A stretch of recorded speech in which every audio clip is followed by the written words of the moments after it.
Itutuloy po natin yung pangatlo at panghhuling yugto sa aklat po ng Mateo. At last time po, nalaman natin ano yung mga palatandaan sa muling pagbabalik ng Panginoong Hesus. Number 1 daw po, maraming magpapanggap na sila ang Kristo. Number 2, magkakaroon ng maraming mga digmaan. Maglalaban-laban ang mga bansa at mga kaharian. Mayroong taggutom at lindol sa maraming lugar. Number 3, kapopuotan, isasakdal, pahihirapan at papatayin ang mga tagasunod ni Jesus. Number 4, marami ang tatalikod sa pananampalataya, mapopuot at magtataksil sila sa isa't isa. Number 5, maraming magpapanggap na propeta, ang kasamaan ay lalaganap. Manlalamig ang pag-ibig ng marami. Number 6, then ipapangaral sa buong sanlibutan ang magandang balita. Number 7, kasuklam-suklam na kalapastanganan. Number 8, yung pagtakas ng mga hinirang ng Diyos. Number 9, mangyayari na yung kahirapang walang pangalawa. Number 10, huwad na mga Mesaya or Mesiyas at mga huwad na propeta magkakaroon na naman. At sa huli, ang sabi po, darating ang Panginoong Hesus na parang kidlat. So yan po yung mga laman ng mga unang part na pinag-usapan natin according sa mismong prophecy na nagmula sa bibig ng ating Panginoon. Muli po, ito pong chapter 24 ng Matthew, ito po yung concise edition ng Book of Revelation. Mas mahaba po ang Book of Revelation at mas detailed po ang nilalaman nun. At yun po ay sa mga susunod na panahon ulit, pag minarapat ng Lord na daanan uli natin ng Book of Revelation, then makikita natin muli yung mga details na roon. But this is sufficient enough. Itong Matthew 24, I think for me, sufficient enough. Especially po sa nangyayari sa panahon sa ngayon. Ilang araw ko na pong napapanood sa YouTube, sa TV, yung nagkakagulong mga estudyante ngayon dun sa West. Of course, sino ba yung mga nanggugulo sa mga universities ngayon sa US? Sila pa yung mga nag-aaral sa mga Ivy League ng mga universities. Mga mamahalin, pinakamamahalin kilalang mga universities. Sila ngayon yung nanggugulo ngayon doon, mga estudyante. At ano pinaglalaban nila? Death to Israel and death to America. Doon nakarating yung pinag-aralan ng mga kabataang ito, doon nakarating saan? Sa wala. Ang laki po ng fund na ibinibigay ng American government sa mga estudyante ito sa mga universities para lumaking matatalino yung mga ito. Pero saan napunta yung katalinuhan nila? Lalo silang hindi naging matalino.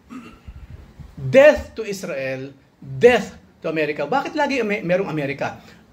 Even though ang Israel po ang timetable ng Biblia. Tandaan po natin, kung gusto natin malaman kung malapit nang dumating yung huling panahon, look at Israel. Ano nangyayari sa kanya? And nowadays, alam naman natin yung nangyari ng October 7, right? 1,000 plus na mga Israelis ang minasakar ng mga Hamas. Ano yung mga maikling kwento ng mga ginawa ng karumaldumal na karahasan, mga makademonyo na kalang ginawa sa mga taga-Israel? And beyond, hindi lamang mga taga-Israel, even foreigners na nandun na inabutan nila. Nandun yung mga baby, pinapatay sa harapan ng sariling magulang. Babies, pinupugutan ng ulo. Yung mga buntis, binibiyakan tiyan. Tinotorture ng magulang sa harap ng anak, tinotorture ng anak sa harap ng magulang.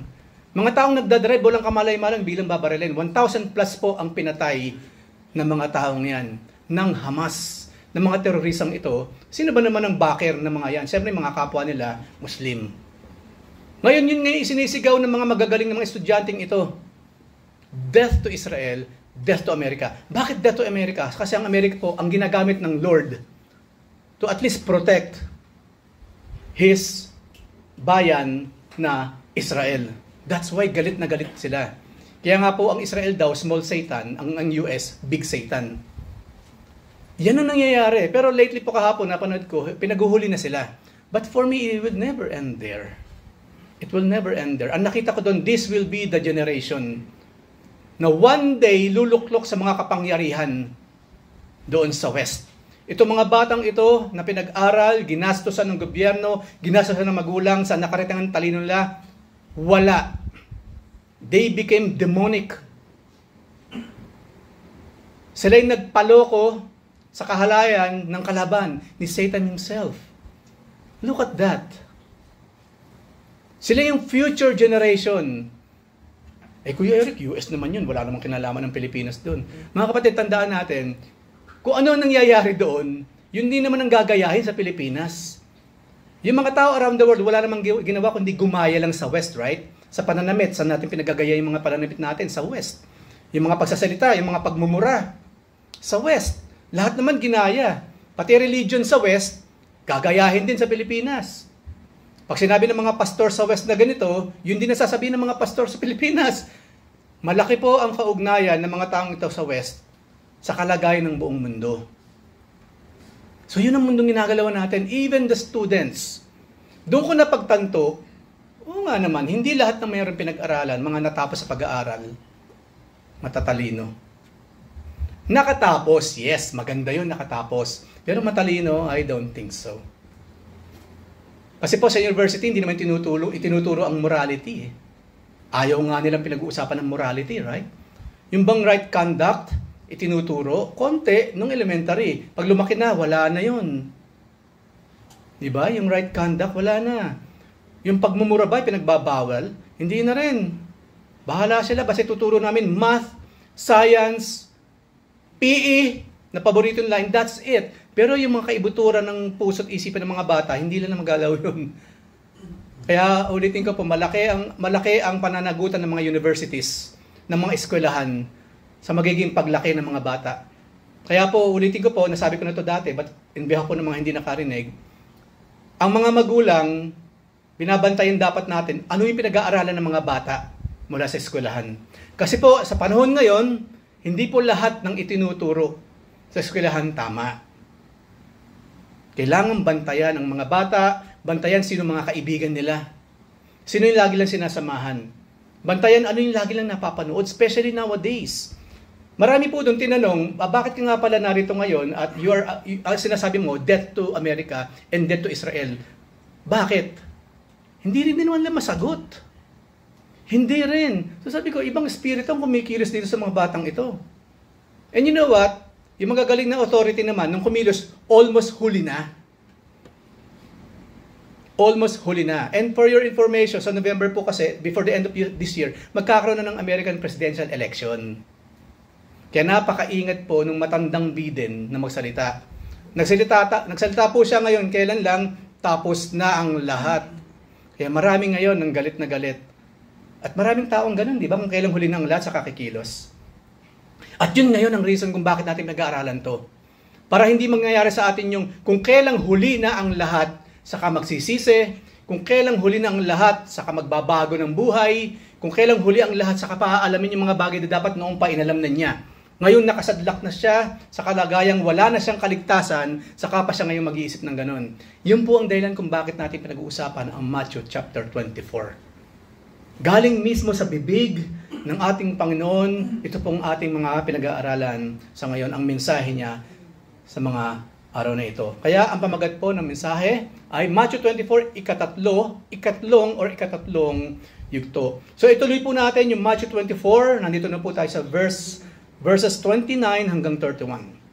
Dito po tinalakay yung tanda ng anak ng tao. Si Jesus Christ po, tinatawag siyang the Son of God, the Son of Man.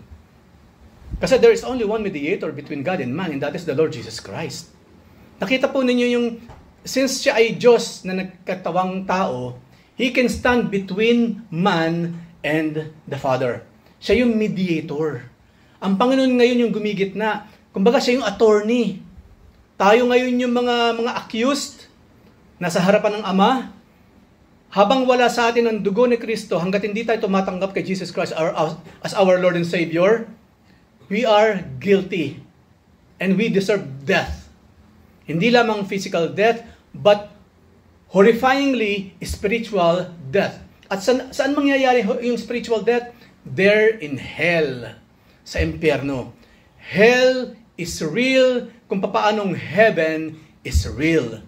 Dalawa lang ang pupuntahan ng tao kapag siya namatay. Langit or impyerno, walang in between. In hell, there will be no escape anymore. Kahit ano pang klaseng pagsisisi, kung makapagsisisi pa sila sa impyerno, wala na yung mararating. They will be there, kandahirap, throughout eternity. Walang hanggan.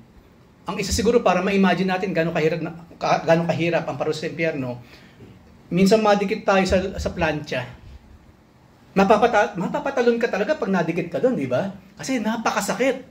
Imagine, nakadikit yung plancha sa balat mo throughout eternity. Imagine that kind of pain. Hindi titigil. Buong eternity, they will feel that pain. And worse than that. Kasi po, unimaginable yung pain na daranasin ng mga taong mapupunta ng impyerno. Simple lang po, mainit na plancha.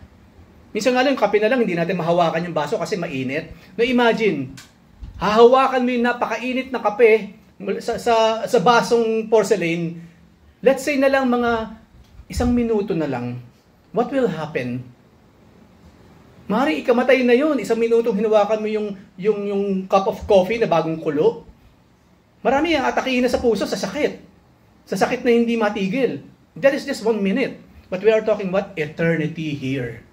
Walang hanggan na higit pa sa sakit na idudulot ng mga examples ko na yan. They are nothing compared. What's in store sa mga taong ayaw tumanggap kay Jesus Christ as Lord and Savior. Hindi po evil ang Diyos at lumikha siya ng impyerno. Kung talagang ang Diyos mabuti, bakit lumikha siya ng impyerno? Kung talagang mapagmahal siya, bakit merong impyerno siyang nilikha? Mga kapatid, sino ba lumikha ng muntinlupa, ng kulungan? Philippine government, di ba? So, ibig sabihin ba yung Philippine government evil? Kasi nagtayo siya ng muntinlupa, ng kulungan? Hindi! Right? Lalo na sa Diyos. Originally, nilikha po ang impyerno for Satan and his demons. Ngayon, yung mga gustong sumama, they are welcome. Ayaw nyo talagang sumama kay Jesus, isa lang ang pwede nyong puntahan, hell. That's it. So, hindi ko mo ang Diyos lumikha ng kulungan, ng lugar ng kaparusahan sa mga masasama, evil na siya. Again, ibabalik ko po, the government of the Philippines is not evil sa paggawa niya ng mga kulungan laban sa mga kriminal. So, respeto sa ating Panginoon. So, ano rin yung mga tanda? 29, sabi ng Lord, pagkatapos ng kapaghihatian sa mga panahong iyon, ayan na, magdidilim ang araw. Hindi na magliliwanag ang buwan. Malalaglag mula sa langit ang mga bituin at mayayanig ang mga kapangyarihan sa kalawakan. Imagine this. I think a month ago, I think that's April, di ba nagkaroon ng solar eclipse? Total solar, tama di ba? Eclipse sa US. At marami sa mga lugar doon sinagasaan. Kaya pag nandun ka sa mga area na yon, talaga makikita mo totally wala ang araw. Ang makikita mo lang yung parang halo niya around, yung corona ng araw. Ngayon, ito na naman. Nakita ko sa YouTube, naglabasan na naman yung mga, huling panahon na, ito na, magsisi na kayo, mga demonyo, ayan na, or what. Tingnan mo mga taong to. Halatang hindi nagbabasa ng Biblia. O ano, nangyari ngayon, lumipas yung eclipse, o ito pa tayo lahat. Wala pang ibang source ng katotohanan kundi Bible lang. Mag-iingat din po tayo sa pinapanood natin sa YouTube. Ang YouTube po, source din ng maraming misinformation. Ang Facebook, source ng maraming misinformation. Ang Twitter, source din niya ng maraming misinformation. Ang TikTok especially, punong-puno yan ng mga misinformations at kung anong kalokohang ipinopost ng mga tao dyan sa mga social medias na yan. Na walang saysay. Vanity of vanities. Hindi naman makakaabot sa paanan ng Diyos. Imbis na maging spiritual, lalo nagiging emotional at nagiging fleshly, lalong nagiging makalaman. So ito yung totoo na mangyayari. Yung pinag-usapan natin ng mga nakarang mga linggo, 2 Fridays, and this one. Malinaw po ang signs na ibibigay ng Panginoon for us, especially for Christians to realize, darating na talaga ang Panginoon. Kung sino man po yung mga taong totoong nakakaalam kung kailan babalik ang Panginoon, kung sino yung mga taong totoong nakakakita, makaka-recognize ng mga signs, that will be the children of God, and that's us, the church. Kaya, kung sakaling madali pa po tayong maniwala sa mga ipinopost sa mga social media, patungkol sa ito na, sigurado na to next week na sa eclipse or what, then, mag-aral pa tayo ng scripture. Yun lang po kasi ang sagot. Di ba, Hosea 4:6? My people perish because of lack of knowledge. Marami kasi nagmamarunong. Maraming mapagmarunong, pero napapatunayang sila ay hambog lamang. Pawang mga mayayabang at ang katotohanan, wala silang nalalaman. So verse 30, hindi lamang yun. Pagkatapos ng lahat ng yon, ito pong 29, napaka-detalyado po niyan sa Book of Revelation. Magbasa kayo ng Book of Revelation, challenge yourself.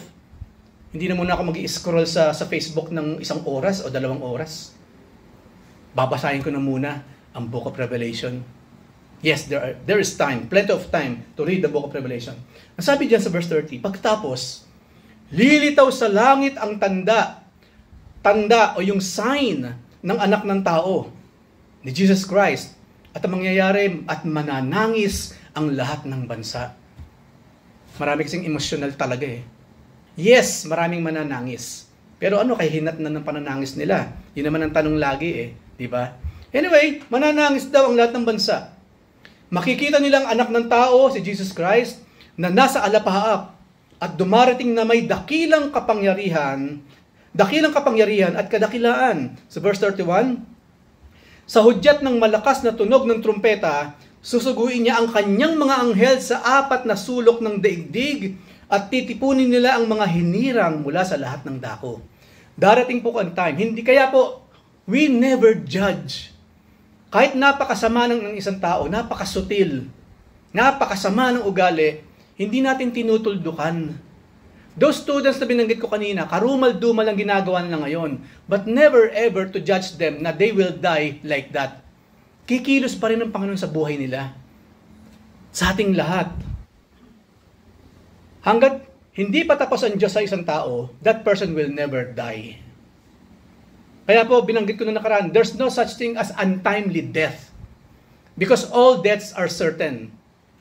Walang uncertain death. All deaths are certain. Ang Diyos ang siya nagbibigay ng exit visa sa sanlibutan ito. Siya lang. At meron siyang itinakdang panahon for that. Sa bawat isa. So, no death, walang kamatayang untimely. All death are timely, timed by our Lord. So, bago mamatay ang isang tao, tapos na ang Diyos sa dapat niyang gawin sa taong yun. So look at this. Sa end of time, kaya we do not really have to judge. Bakit Kuya Eric? Bakit yun? 25 years nang siyang pastor, biglang nang rape. 25 years ng pastor, nang rape, nang halay, sinunog niya yung bayan after that. Ayun, nakakulong ngayon. Ibig mo sabihin sa akin, Kuya Eric, ligtas pa rin yun? Who am I to judge? We are just witnesses here. Yes, totoo yung sinabi mo kasi nabasa ko rin yun sa balita na ganun yung ginawang katampalasanan yung pastor na yun. I question his faith. Questionable sa akin kung totoo siyang naging Kristiyano. Pero for me to say na impyerno ang pupuntahan nun, I cannot say that. Because there will be a time such as this, binasa natin sa 31, na ang Lord din naman, gagamit siya ng mga angels, at yung mga angel na yon ang kukuha sa mga totoong ligtas, titipunin niya, at yung mga hindi naman ligtas at nagkukunari ang ligtas, sa ibang lugar sila ilalagay. So it is vain. Wala pong saysay na tayo nagbibigay ng judgment. Sa ibang bagay, we can judge siyempre. Ano mas magandang kulay, we can judge that. Ano yung mas magandang damit, we can judge that. Pero when it comes to the soul of man, we do not touch it. We do not. Because of this. At ang sinabi ng Panginoon sa verse 31, ang kukunin daw, ang pipiliin ng mga angels, ng mga harvesters na tinatawag, mula sa 4 na sulok ng daigdig, yung merong tatak ng anak ng tao, yung Holy Spirit. Only those who has the Holy Spirit of God, yun lamang ang isa safety. I-harvest ng mga angels is a safety. Ilalagay sa kamalig ng Diyos. At according po sa Book of Revelation, yung mga may iwan, susunugin. And that implies hell. Yun lamang merong Holy Spirit from the Lord Jesus Christ, yun lamang ang kukunin ng angels sa uling panahon, isa-safety sa kamalig ng Diyos sa kanyang piling, yung hindi mapipili, yung walang tatak ng Holy Spirit, they will be burned forever and ever dun sa hell, sa impyerno. Hell is serious. Ito yung mga pinakaseryosong bagay na dapat sineseryoso ng bawat tao. Heaven is serious. Hell is serious. Why? Si Jesus po mismo kasi ang siyang nagturo nito. Kung babasahin po ninyo yung New Testament, Walang ibang nagturo ng about heaven, walang ibang talaga nagturo especially about hell, kundi ang ating Panginoon. Kaya po yung mga relihiyon na hindi naniniwala sa hell, they may go there. No? Okay, punta kayo doon para makita ninyo yung sinasabi ninyo. You will go there. Kasi ang Lord mismo ang kanilang doon, sinasalungat. Ang sabi ng Panginoon, may hell, sinasabi na wala raw hell. Then, they are antichrists. And all antichrists, small antichrists, will go to hell. Kaya nga po, ganun na lamang itong sinasabi ng Panginoon kasi hindi lang naman yung kahirapang walang pangalawa pinag-uusapan dito kundi yung yung final destination talaga ng kaluluwa ng bawat tao. It's either your final destination is heaven or your final destination is hell. Alam niyo mga kapatid, we are blessed. Ito pong ganitong klase ng mga mensahe, halos hindi nyo na maririnig sa pulpito nowadays. Hindi na po. Dumalo kayo sa ibang mga churches. Kayo mismo makakakita, bakit hindi pinag-uusapan ng mga bagay na ito na may kinalaman directly sa aking kaluluwa? Ba't puro pera na lang? Ba't puro na lang health? Bakit puro na lang mga trivial na mga bagay? Walang problemang pag-usapan yung pang-araw-araw na pamumuhay ng isang Kristiyano. Walang problema doon. Pero do not forget these things. Do not forget these things kasi ito talaga it really matters most. Kasi kaluluwa ng tao pinag-uusapan dito. Hindi lamang yung pang-araw-araw mong buhay kung nakakainis ka o hindi. Maraming beses na tayong nagkaroon ng mensahe from the Lord, mga Bible study, exhortations patungkol sa ating ugali. May mga ganito, may mga ganyan, may mga ganon. Enough of that. Let's talk about the heart of the Scripture. Ngayong malapit na ang wakas ng mundo. In accordance with Scripture. Susunod po, Matthew 24:36 hanggang 44. Ang sabi doon, darating nga ang Panginoon, di ba? At titipunin yung mga hinirang mula sa iba't ibang dako. Ngayon, meron na namang sign na binigay ng Panginoon. Napakabuti ng Lord, Ano yung sign na ito? Matthew 24:32 hanggang 35. Ang puno ng igos. Ang sabi ng Lord, verse 32, unawain ninyo ang aral mula sa puno ng igos. Kumakain po tayo niyan dito. Meron pong prutas na bunga ng igos dito. Enjoy it. Kasi po napaka-biblical po ng prutas na yon. Yun po yung dried na maraming buto sa loob. Ang dami po ditong bunga mula sa puno ng igos. Yung pong mga visitors like nanay and tatay, hanapin niyo yan, nasa mga grocery po yan. Para makita niyo, ito pala yung igos na binabanggit ni Tigiso. Kay sarap. Ma-enjoy natin, di ba? Napaka-biblical. Ang sabi po dyan, yung puno daw, kapag ang mga sanga nito ay umusbong at nagkakadahon na, alam ninyong malapit na ang tag-araw. Ang ganda ng analogy ng Lord, madaling intindihin ng bawat isa. Hindi lang mga farmers ang makakaintindi nito. Lahat tayo naintindihan natin.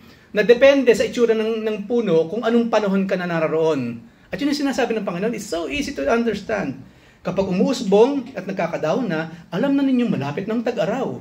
Verse 33, gayon pa man, sabi ng Lord, gayon din naman, kapag nakita ninyo ang lahat ng ito, malalaman ninyong malapit na ang pagdating ng anak ng tao.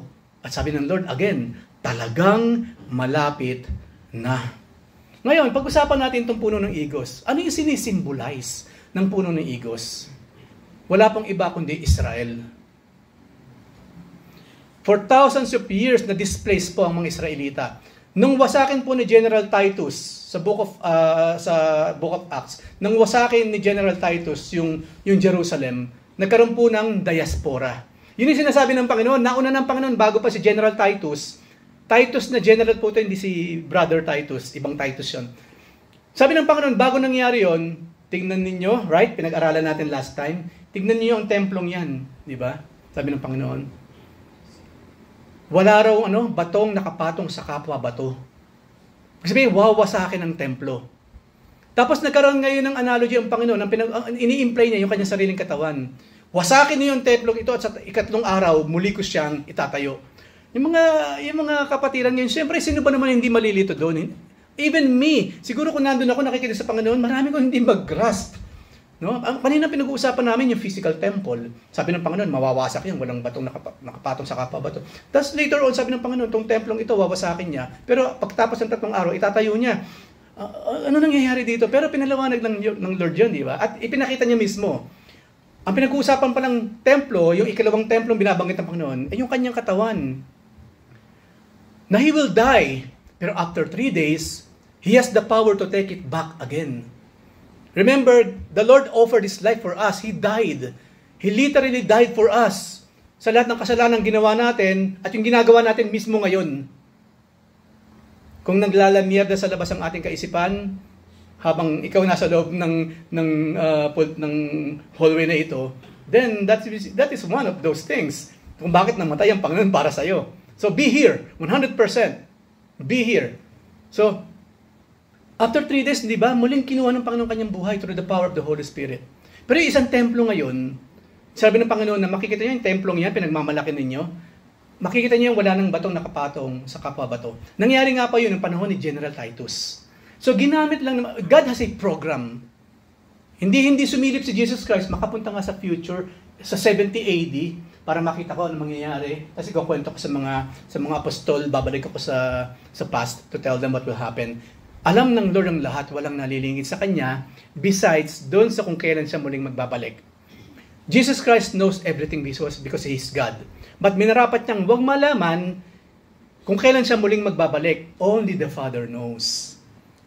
Hindi wala siyang kapangyarihan about that para malaman yun. But He chose not to. Ginamit niya yung human part. Pagdating po sa muli niyang pagbabalik sa huling panahon. Because Jesus Christ has power over His own power. Ganon katalino ang kapangyarihan ng ating Panginoon. So yun nga po, nung wasakin ni General Titus, yung Jerusalem, yung temple itself, kaya hanggang ngayon wala yan eh. At naghihintay nga ng third temple, right? Yan ngayon, pinagkakaguluhan ngayon. Diyan ngayon napaparanoid ang mga Muslim, mga kapatid. Napaparanoid ang mga Muslim kasi ang Israel, meron na silang nakahandang pulang baka. Yung red heifer na cow. Kasi ang sinisimbolize ng pulang baka na yan, naghahanda na sila para sa muling pagsamba ng mga Hudyo sa templo. Asan yung temple? Asan siya? Napaparanoid sila ngayon. Na iniisip nila maaaring wasakin ng mga Israelita yung Dome of the Rock ng mga Muslim doon sa Jerusalem. Paranoid po sila ngayon. Yan pong mga nangyayari ngayon, yung ginawa ng Hamas, yung reaction nila ngayon against Israel, nag-uugat po yan doon sa red heifer cow. Kasi nakita nila, naghahanda ng Israel sa muling pagbabalik ng pagsamba sa templo. They are really paranoid.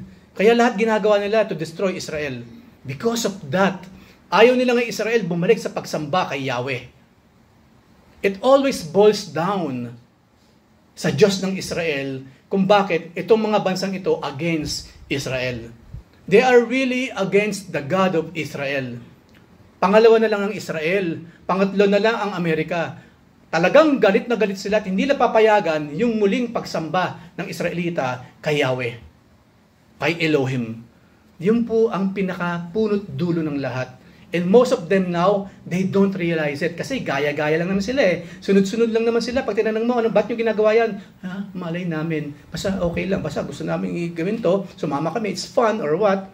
Exciting or what? Marami po hindi alam yung ginagawa nila. But then again, at the end of the day, yun ang nanloloko sa kanila, of course, Satan himself. So yung po yung puno ng igos. Ibalik natin kung bakit konwento yun. Yung puno ng igos po ang Israel. At kailan po nangyari na unti-unti nang nagkaroon uli ng dahon, yung puno ng igos na ito? Kasi after ng diaspora, ng dahil kay General Titus, after thousands of years, nagbalikan ngayon ng mga Israelita doon sa kanilang bayan. Ngayon, ang bumalik ang Israel, kasi ang mga magagaling na mga Romans kasi, yung area na yon na pinag-aagawan ngayon ng Israel sa kanang mga Palestinians, tinawag ng mga Romans na Palestina. Kagagawan kasi ng mga Romano yan eh. Sila nagpangalan doon na Palestina. Ngayon, itong mga Palestinians ngayon, hindi naman talaga sila taga roon eh. They are nomads. Mga taong kung saan nanggaling, naipon lang doon tumira, at tinawag lang sarili ng mga Palestinians. And since we are Palestinians, we own Palestine, this land. But originally, we know the story. God Himself gave that land. The land of milk and honey. Kanino pangako niya yan? Kay Abraham. Pangako niya yun kay Moses, kay Abraham, kay Isaac, kay Joseph, lahat sila hanggang sa panahon ni David. So that land na inaangkin ng mga taong ito, that belongs to Israel. Hindi nila yan maaagaw kailanman because it is the creator of that land himself ang nagbigay niyan sa mga Israelita. Kaya in vain po yung nangyayari ngayon dito, yung mga digmaan. Because they are not really against Israel. They are against God, the creator of everything. Wala po silang panama. And I believe in my heart, kapag nanalo ang Israel this time, mas malaki na namang lupa ang makukuha nila from those people. Spoils of war, di ba? Ginera mo ako, wala akong kamukat-mukat, ginera mo ako. Siyempre, pag nanalo ko, pero kukunin sa'yo yung mga spoils of war. Kaya po paliit ng paliit yung land ng mga taong yan, kasi aaway na Israel, matatalo sila ilang beses, 3 times. And to be honest with you, walang kahirap-hirap ang Israel because of God. Walang kahirap-hirap ang Israel para talunin yung mga taong yan. Yung mga nations around Israel, magkakampi sila laban sa isang maliit na bayan, hindi lang na magawang gubgubin. Why? Because they are against the God of Israel, not Israel herself. Hindi lang namamalayan yun. Kaya ilang beses nilang kinudkob, ginerang Israel, laging nananalong Israel, lalong lumalaki ang kanyang teritoryo. Dapat lang. Ang tawag po doon, spoils of war. Kukunin ko ngayon to kasi inaway mo ko bilang compensation sa ginawa mong panggugulo sa akin, kukunin ko itong bagay na ito mula sa iyo. That is justice. Yun po kung bakit nangyayari ngayon yan. So after many years, ito ngayon, noong 1948 po, alam natin yung Holocaust, right? Nung Holocaust kasi, alam na natin si Hitler. Right? 6 million Jews of all nationalities ang ipinapatay ni Hitler. Gas chamber, lahat ng klase ng karumal-dumal na way how to kill a person, ginawa po ng mga Nazi yan ni Hitler ng kanyang mga tauhan. But you know what? God spared Israel. At hindi lamang because of that persecution sa mga Israelita sa ibang bansa, nagbalikan sila ngayon. From diaspora noong AD 70, noong 1948, nagkaroon na po ng officially nagkaroon ng Jewish state. 1948. That is the miracle of God. Ginamit ng Panginoon yung karumal-dumal ng mga krimen ni Hitler for the Jews to come back to their own land. At yun nga yun, nang bumalik ang mga Israelita doon, sino dinatnan nila? Yung mga nagsasabing sila ay Palestinians and we own this land. And you know what? Nung bumalik po ang mga Israelita sa Palestina, sa lugar na yon, noong 1948, barren land. Pinabayaan lang na lugar. Puro desert. Walang maayos na tubig, walang maayos na agrikultura, pero the moment ang Israelita bumalik po sa lugar na yun noong 1948, ayan na sila ngayon. Napaka-prosperous. Yung land itself na hindi po nagkakrop ng maayos, ang dami ng klase ng mga pagkain tumutubo doon. Because that is the promise of God to Israel. Dala po ng Israel ang pagpapala ng Diyos. Nung sila'y magkawatak-watak, naging barren land. Yung lugar na yan. Yung land of milk and honey, biglang naging tuyo. At yan, may mga nakatirang iba na inaangkin ngayon yung land. Pero ulitin ko po, nung bumalik ang mga hinirang ng Diyos ang Israel sa lugar na yan, it again became the land of milk and honey. Then look at that. Doon pa lamang makikita ninyo kung nasaan talaga ang Diyos sa mga pagkakataong ito. God is with Israel. Walang bansang kayang lupigin ng bansang yan unless God will use those countries to punish Israel katulad ng ginawa niya nung unang panahon sa Old Testament. So yun po yung puno ng igos. Yun po sinabi po ng Panginoon na puno ng igos, yung sign na ito, nung malapit na huling panahon, nangyari na siya 1948. Ilang taon na yun. Ilang taon na yun. Right? So we are really near the end of time. Sa verse 34, sabi po dyan, tandaan ninyo, papaliwanag ko po ito magaganap ang lahat ng ito, lahat ng sinabi ko, sabi ng Lord, mangyayari lahat yan, bago mamatay ang mga taong nabubuhay ngayon. Ngayon, ito po ang isa sa dilema ko sa mga Tagalog na mga pagkakasalin. Sa English po kasi yan iba. All of this thing will not happen unless this generation. Di ba? Mangyayari daw yon. doon sa generation na yon. Ngayon, kung grammar ang pag-uusapan natin, hindi sinasabi ng Panginoon po doon, kung gagamitan natin ng proper grammar, ito sinabi sa verse 34, kung babasahin po ninyo sa English, hindi sinasabi ng Panginoon na itong generation na ito pinag-uusapan natin. Ang pinag-uusapan po generation dito, kung saan magaganap yung panahon na yon, future generation. Maybe it's our generation. Or maybe the next generation after us. Anyway, palapit po ng palapit yan. Kasi kung yung generation ni Jesus Christ, yung panahon ng mga apostol mangyayari to, edi dapat wala na lahat tayo dito. Nangyari na ng mga panahon na yon. Naganap na, kaso hindi pa kasi eh. Hindi pa. So yung generation po na pinag-uusapan dito, hindi itong sa Tagalog na abang taong nabubuhay ngayon. Ito pong Tagalog na pagkakasalin, this is not really accurate. That is my dilemma pagdating sa mga Tagalog versions. Hindi ko po sinisiraan ng Tagalog Biblia, but I hope mas naglaan pa ng maraming katalinuhan, maraming panahon, yung mga nag-translate nito sa Tagalog. So, hindi naman po ako maka-English, maka-America, pero mas accurate po. Mas malapit yung English sa tunay na Hebrew and Greek kaysa sa Tagalog. So, gumamit kayo ng Tagalog version, but never ever na hindi nyo muna titignan sa English counterpart ng Biblia. Kasi katulad po nitong isang to, kung wala tayong aral sa Biblia, akala natin yung panahon nila. Hindi po. Future generation is either now, ulitin ko po, o yung susunod na panahon ng ating mga anak. At sasabi ng Panginoon, verse 35, lilipas ang langit at ang lupa, ngunit ang aking mga salita ay mananatili magpakailanman. Yun nga yung sinabi ng Panginoon, I have said it, it's been written, it shall be done. So, hinihintay na lang po natin yung talagang pangyayari na ito, yung muling pagbabalik ng ating Lord. It will definitely happen. Ngayon, ito ngayon, malapit na pala talaga. Maaari nga, ito na yung generation na yun, nababalik ng Panginoon. Sa nangyayari sa mundo ngayon, ang mga babae naging lalaki, lalaki naging babae.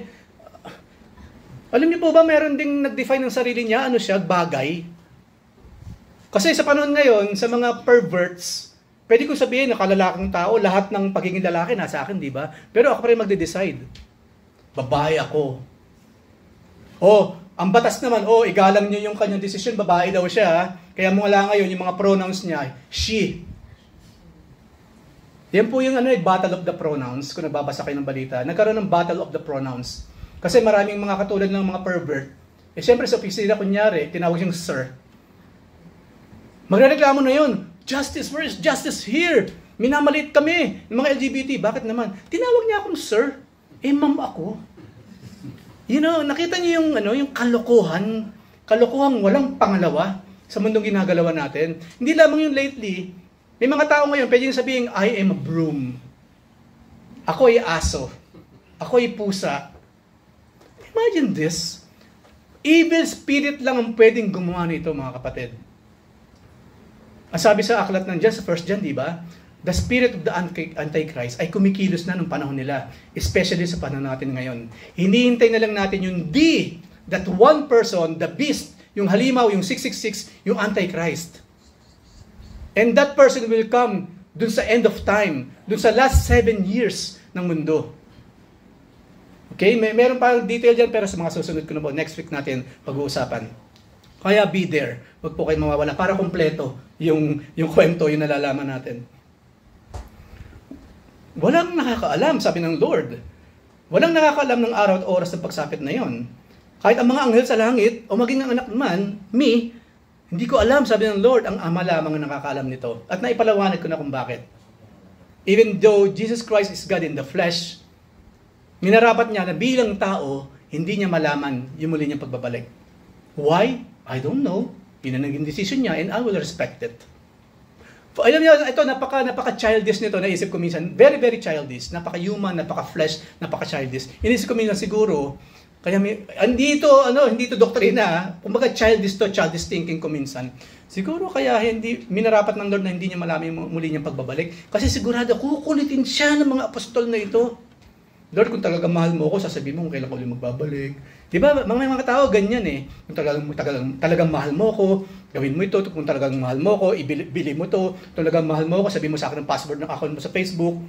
Ganon kasi ang tao eh. Minsan naisip ko yun. Pero anyway, this is just a childish thinking. There is more in that. At nag-arrive nga ako na, yun ang gusto niya eh. Sino ako para pakialaman yung mismong kagustuhan ng Panginoon, yung kanyang decision about this matter. Tapos verse 37, sabi ng Lord, ang pagdating ng anak ng tao ay tulad sa pagdating ng baha. Ito na naman, ibang isang sign na naman. Pagdating ng baha nung panahon ni Noah. Sino po sa atin dito hindi nakakaalam sa kwento ni Noah at yung arko? Alam nating lahat. Praise God, alam nating lahat. Diba? So hindi ko na ipapaliwanag. Ang pagdating ko, sabi ng Lord, tulad sa pagdating ng baha nung panahon ni Noah. Bakit Lord, ano ba mayroon ng panahon ni Noah? Okay, fine. Kinuwento ng Panginoon, verse 38. Nang mga araw na yon, bago bumaha, ang mga tao ay nagsisikain. Kain. Walang ginawa kundi kumain. Ano pa? Nagiinuman. Alak, inom. Hindi lamang yun, nagsisipag-asawa. Itong Tagalog, napakababaw pa nga, nagsisipag-asawa lang eh. And you know what? Wala namang masama sa pag-aasawa, right? Pero this is something else. Nang aasawa, puros pag-aasawa, hindi namang kasal, yun ang binabanggit dito. Mga illicit, mga affairs, immorality po ito, mag-uusapan dito. Kasi kung kasal na, wala namang problema sa pag-aasawa eh. Wala masama. Ang Diyos mismo ang nagbigay kay Adan, kay Eva. Right? So hindi po masamang mag-asawa. Ang pinag-uusapan dito ay nagsisipag-asawa na hindi naman niya asawa, inaasawa niya. Punong-puno ng immorality. Yan daw yung panahon na ito. Nagsisikain, wala namang masamang kumain. Bakit nandito ito mga kapatid? Gluttony. Hindi naman gutom, kumakain. Busog na, kumakain pa din. Kaya nung tao ngayon, unhealthy. Napaka-unhealthy. Inisip ko yun sa kotse kanina habang papasundo ako. Sabi ko, ang problema ng tao kaya lagi may sakit, hindi naman gutom, kumakain. Kapag busog na, kumakain pa din. Oo nga naman, magkakasakit siya kung ganun. Nakipag-usap ko sa sarili ko pag yung ako lang. Ano pa, sabi ko, siguro kung magsasaka ako, okay lang kumain ako ng 2 pinggan. 1 pinggan, tapos punong-punong ganun, okay lang ngayon kasi magsasaka ako eh. Pero hindi eh. Nakaupo lang ako maghapon, nagko-computer. Aanahin ko ngayon yung isang gabundok na pagkain sa pinggan ko. Tapos may merienda pa yun. Tapos isang gabundok naman later on. Tapos may mga junk foods pa yun, mga snacks. Isip ko nga, Kaya unhealthy mga tao ngayon, hindi siya kumakain ng sapat lang sa pangangailangan niya. Ganun po yung mga kapatid. Kapag hindi gutom, huwag kumain. Minsan po yan, uhaw lang yan. Nakukuha sa inumin, sa tubig. Pag busog na, huwag na rin kumain kasi wala na, tapos na eh. Di ba? At magdahan-dahan sa pagkain para makakatch up yung nagkiklik dito. Meron po kasi nagkiklik sa utak hanggang sabing, tama na, sige pa. Meron po yan, nagsiswitch sa utak. Nagsasabing tama na, busog ka na. Kaya nga, di ba nakakaramdam tayo ng hindi ka nagutom? Kasi nag-switch off na yung hunger switch. Kasi mo nga po, pag mabilis ang kumain, hindi pa nakakapag-process yun. Nasisira yung proseso. Yung CPU, nasisira. Ang mangyayari ngayon, kain, nakatatlo na bago ka mag-switch off yung utak, nabusog ka na. Ang pagkain po, ninunguya. With finesse. Right? With finesse po ang pagkain, di ba? Ano ba yung finesse? Yung konting naman sa pagkain. Right? Hindi po bibilisan ng pagkain, mga kapatid. Maraming maling mangyayari sa katawan ng tao kapag ganun tayong kumain. Maling proseso, lahat mali. Pati ang health, mali. Siyempre, mas matitindi yung mga problema dito. Nagsisikain. Sobra na ito.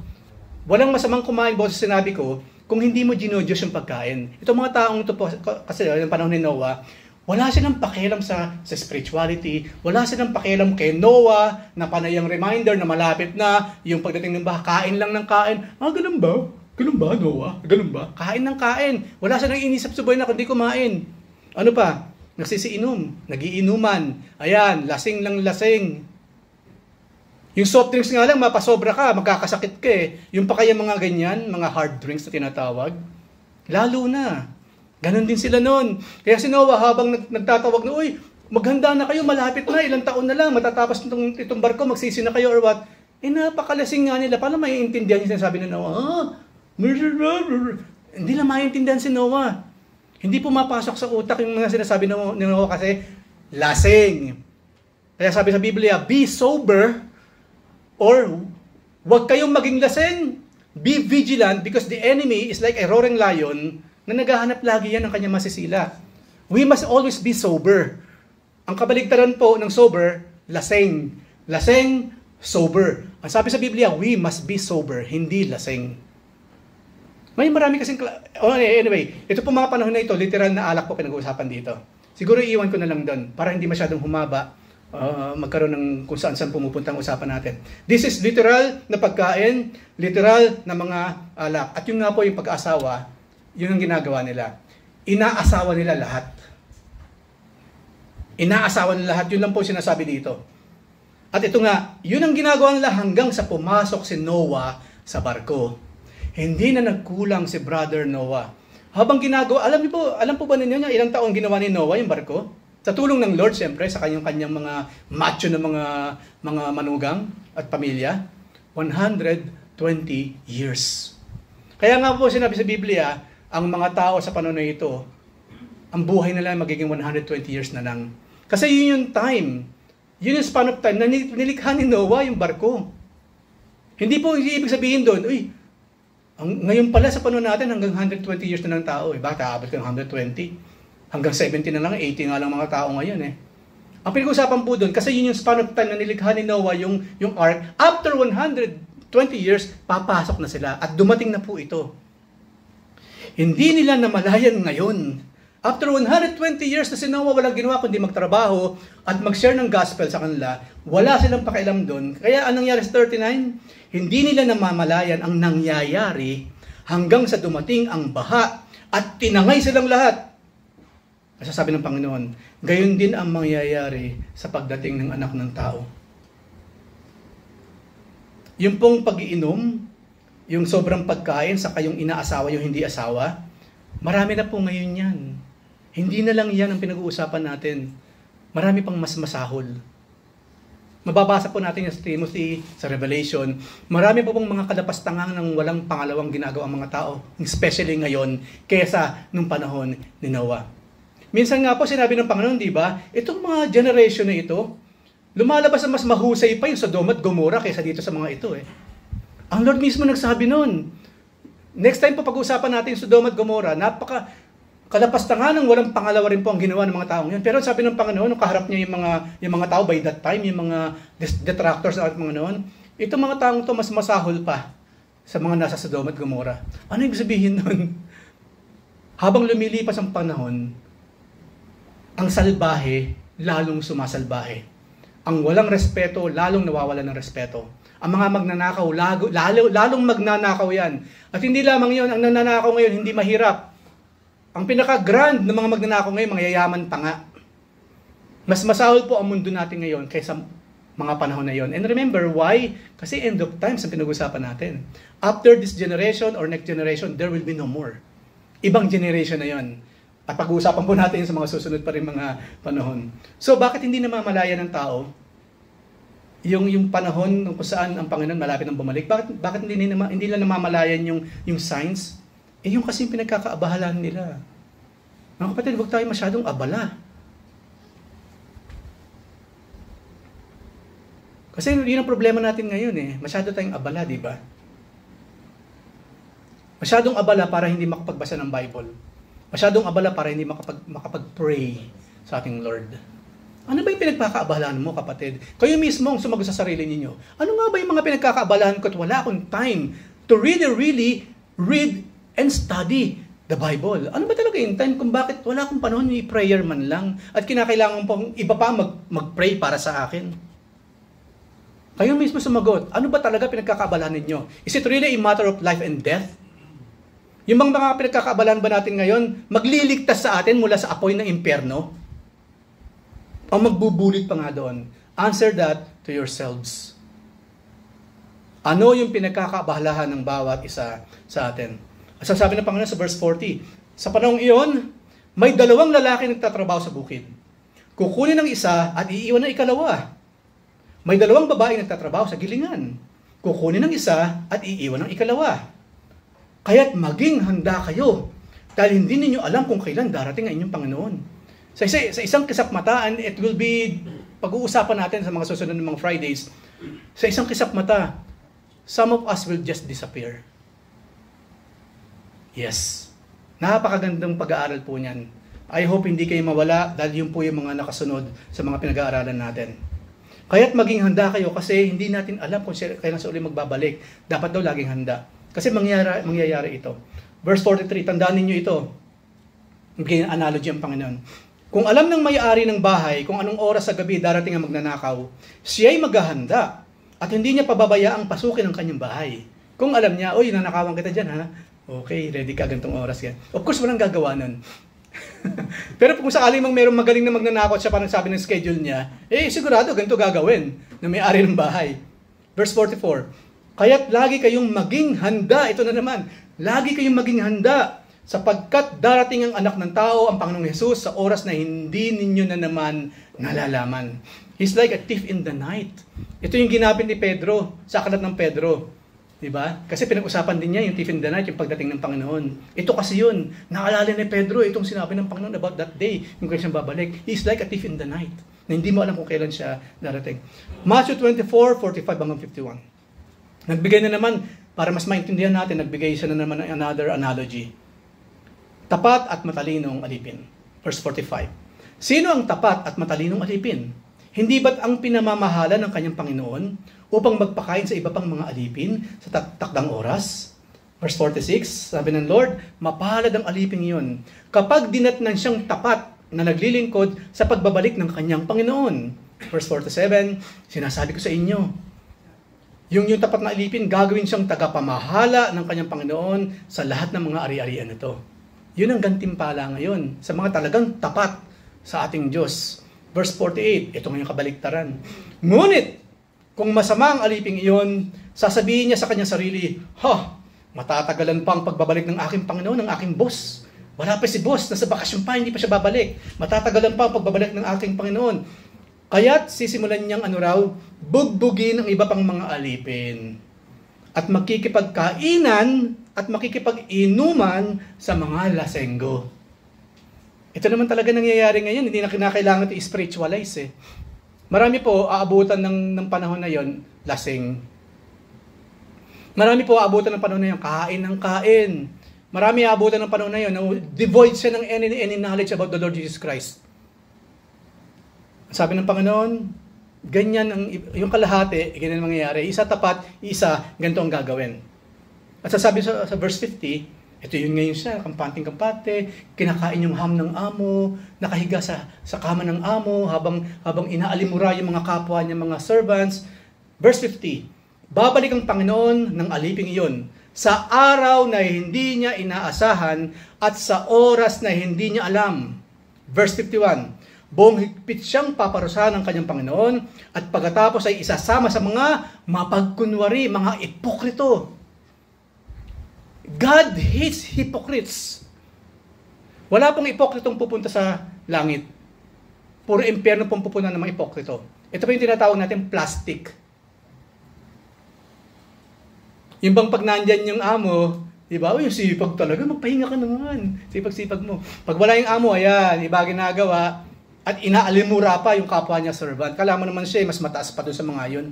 Nabigyan lang ng 0.1 na kapangyarihan over sa mga kapwa niya mga servant. Aba, naging Diyos na.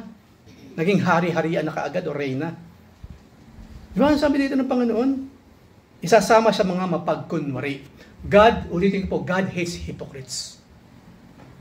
Naalala niyo yung sinabi ng Panginoon sa mga Pariseyo? Kayo mga Pariseyo, ipokrito! Sa kahabagan ninyo, mga ipokrito! At lahat ng judgment binigay ng Panginoon, di ba, sa mga Pariseyong ito. At sinabi diyan, isasama sa mga mapagkunwari. Saan siya isasama? Sa anong lugar ang pinag-usapan dito? Dooy tatangis siya at magngangalit ang ngipin. That person will go straight to hell. Impyerno lang ang pwedeng kalagyan ng mga taong pinag-usapan natin, mga kapatid, na walang pagtitiwala, walang pananampalataya sa ating Panginoon. There's only heaven and there's only hell. And I believe wala sa atin dito kung gustong pumunta ng impyerno. Ngayon, tanong ko ganito, kung talagang ayaw mong pumunta ng impyerno, ano pinagkakaabalan mo ngayon? Bakit hindi pa tanggapin si Jesus Christ as your total 100% Lord and Savior? Bakit patumpik-tumpik ka pa sa inyong pagsamba sa Kanya? Bakit patumpik-tumpik ka pa sa pagsisilbi sa Kanya? Bakit ini-schedule mo pa ang Panginoon? Hindi tayo ini-schedule ng Diyos. Ang sabi sa Biblia, ipinost ko kahapon sa Isaiah 65. Hindi pa tayo tapos sa gusto natin hingin sa Kanya, ginawa na niya. Habang nagsasalita pa tayo, dinidignan niya ang ating mga sinasabi. Ganun tayo kamahal ng Panginoon. Hindi ka pa tapos mag-pray, naka-ready na yung pinagpe-pray mo. Ang gusto lang ng Panginoon, huwag kang maging ipokrito. Gawin mo siyang Panginoon. Huwag mo siyang schedule. Kasi ulitin ko po, last time na pag-usapan po natin, kung tayo ini-schedule natin ng Diyos, imagine kung tayo i-schedule din ng ating Panginoon. Tayo kapag humingi sa Diyos, now na. Naku, Lord, yung nanay ko po may sakit. Lord, tulungan mo kami ngayon na, Panginoon, ngayon na po. Tapos siya, ini-schedule mo. Yung bang ang lakas ng loob natin, ang Panginoon hilahin, Lord, kumilos ka na, asin kamay mo. Ganun tayo sa Panginoon, di ba? Kulang hilahin mo yung kamay ng Diyos para gawin niya yung gusto mong gawin niya. Now na. Ngayon, tanong ko ganito. Tayo ba hindi ganun sa Kanya? Imagine kung tayo ini-schedule din ng Diyos. Okay, ay Lord, bakit naman po ganun? Hindi niyo sinagot ang aking panalangin. Ayan natuluyan po yung aking mga di ba? Ay, ganun ba anak? Pasensya na kasi nakaschedule kong sagutin yung sagot mo next week eh. Imagine that. Gusto natin now na. Pagalingin mo na ako, Panginoon, ngayon. Bigyan mo na ako, Panginoon, ng trabaho ngayon. Bigyan mo na ako ngayon ng salary increment, Panginoon. Lord, hipoy mong puso niya, sagutin niya na ako ang ngayon na, Panginoon. Bago maagaw pa ng iba. Right? Or left? Imagine kung ganun din ang gawin sa atin ng Diyos. So always, yun ang pag-isipan natin. Paglimilimiin natin. Am I fair with God? Do I really treat God as God? Ang Panginoon ba talaga tinatrata ko bilang Panginoon? Siya ba talagang master ng buhay ko o ako ang master, siya ang servant? Na wala siyang choice kundi sagutin lahat ng panalangin ko on my own terms. So remember this, mga kapatid. Kasi we never know kung kailan pa natin huli maririnig ang ganitong klase ng mga mensahe. Remember this. Panghuli po, muli ang katanungan. 1 billion question. Handa ka na ba? Kasi sabi po ng Biblia, anytime, any day, He can come back. Ngayon, at this point in time, are you ready for His coming? Can you boldly say, kahit kailan ako kunin ng Panginoon, anumang oras na dumating, I will go to heaven. Can you really boldly say that? Without any hesitation, at walang halong kaplastikan? If we feel na meron tayong duda sa mga yon, then you are not really ready. Ang sagot lang dyan, maghanda tayo. Katulad po sa sinabi ng ating Panginoon ng paulit-ulit. So yung pong ibang topic na meron pong kinalaman dito sa pag-usapan natin sa mensahe ng Panginoon today, we will continue it sa mga susunod na mga Fridays. This is a series. I really hope and pray na matapos ninyo itong mga series na ito. Because this is for you. Tayong lahat po yung muko, tayo manalangin. Lord, thank you very much again sa inyong paalala sa amin. Yes, Lord, inaamin namin na ang dami namin pagkakulang. Pero ikaw ni isa, hindi ka nagkulang sa amin, Panginoon. Kaya Lord, thank you very much po dahil yung mundong ginagalawan namin, sadyang may kinalaman po sa inyong prophecy thousands of years ago. Lord, ngayon po, nalaman namin ang mga bagay na ito. Imulat mo po yung aming spiritual eyes upang makita namin yung talagang nangyayari sa panahon na ito. Lord, also open our spiritual ears para talagang marinig namin yung totoong nangyayari sa mga panahon na ito. Lord, kung nakakaramdam kami ng fear at this point in time, i-comfort mo po kami, Panginoon, na while you are reminding us na maghanda, at the same time, give us the comfort, Father, na kinakailangan po namin. And Lord, dagdagan mo po ang aming pagbibigay, pagbabalik ng respeto sa inyo. Whatever it is na ginagawa ninyo, mga reminders ninyo, this is not for you, Lord. Your reminders are for us because we are just living in a borrowed time. Kaya Ama, thank you very much po itong aming samantalang in Jesus' name. Amen and amen.